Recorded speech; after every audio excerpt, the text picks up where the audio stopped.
नमस्कार दोस्तों मैं पंडित कृष्ण कुमार शुक्ला सर्व कल्याण ज्योतिष के YouTube चैनल से आपका स्वागत करता हूं। दोस्तों, आज से मैं अपने YouTube चैनल पर एक सीरीज़ शुरू करने जा रहा हूं। ज्योतिष सिखाने के लिए मैं एक कोर्स शुरू करने जा रहा हूं ऑनलाइन YouTube पर, जो बेसिक ज्योतिष से लेकर एडवांस ज्योतिष तक जाएगा।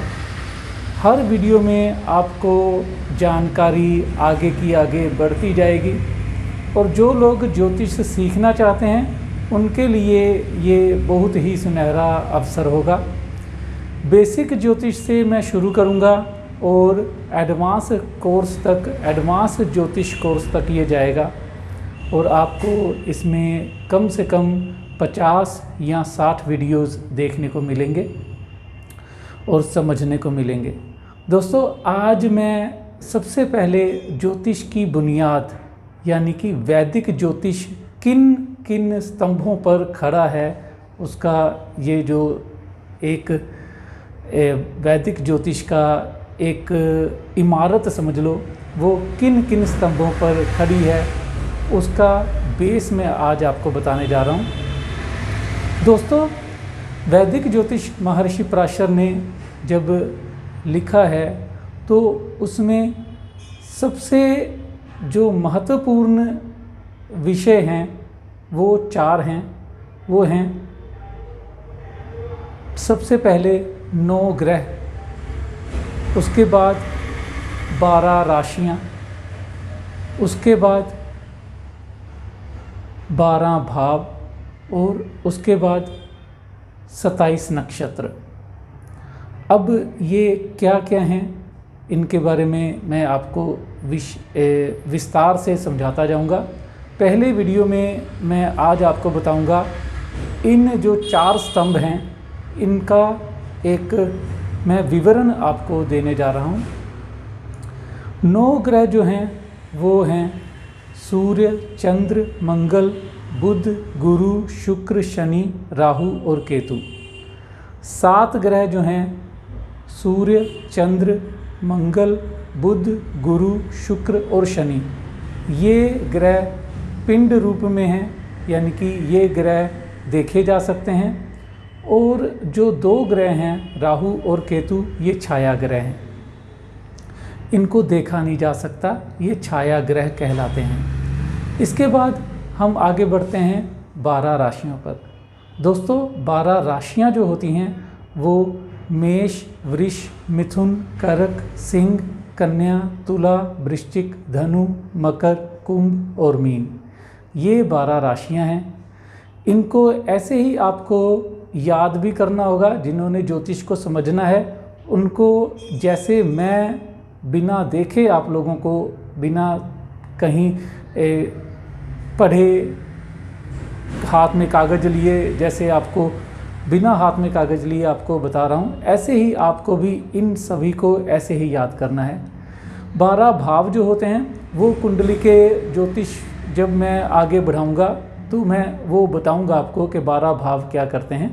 वो भी 1 से 12 भाव होते हैं और वो हमारे जीवन में क्या क्या घटनाएं घटित होंगी उनके बारे में बताते हैं। इसके बाद 27 नक्षत्र होते हैं। 27 नक्षत्रों को 9 ग्रहों में बांटा गया है, यानी कि हर ग्रह के 3-3 नक्षत्र हैं। अब मैं आपको उन सभी ग्रहों के नक्षत्रों के बारे में बताऊंगा, किस किस ग्रह के पास कौन कौन से 3-3 नक्षत्र हैं।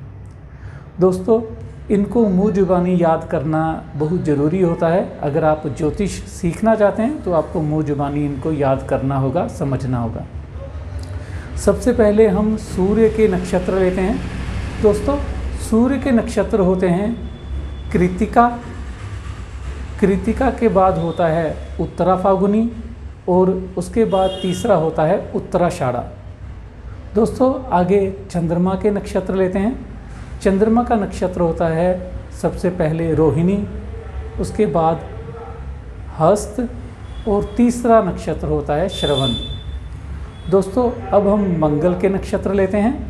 मंगल का नक्षत्र जो होता है सबसे पहले मृगशिरा, उसके बाद जो मंगल का नक्षत्र है वो चित्रा, और उसके बाद मंगल का नक्षत्र है धनिष्ठा। इसके बाद हम राहु के नक्षत्र लेते हैं। राहु के नक्षत्र में सबसे पहले नक्षत्र आता है आर्द्रा, उसके बाद आता है स्वाति, और तीसरा नक्षत्र है शतभिषा। इसके बाद हम बृहस्पति के नक्षत्र लेते हैं।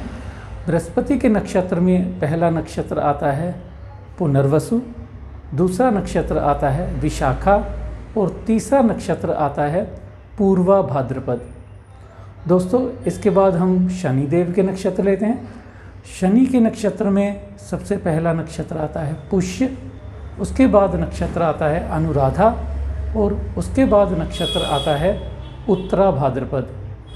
दोस्तों, अब हम बुध के नक्षत्र लेते हैं। बुध के नक्षत्र में आते हैं सबसे पहले अश्लेषा, उसके बाद आता है ज्येष्ठा, और तीसरा नक्षत्र आता है रेवती। इसके बाद हम केतु के नक्षत्र लेते हैं। केतु के नक्षत्र में सबसे पहला नक्षत्र आता है अश्विनी, उसके बाद आता है मघा, और उसके बाद आता है मूला। इसके बाद हम शुक्र के नक्षत्र लेते हैं। शुक्र के नक्षत्र में सबसे पहला नक्षत्र आता है भरणी, उसके बाद शुक्र के नक्षत्र में आता है पूर्वाषाढ़ा, और उसके बाद शुक्र के नक्षत्र में तीसरा नक्षत्र आता है, माफ़ कीजिएगा, दूसरा नक्षत्र शुक्र का आता है पूर्वा फागुनी, और तीसरा नक्षत्र आता है पूर्वाषाढ़ा।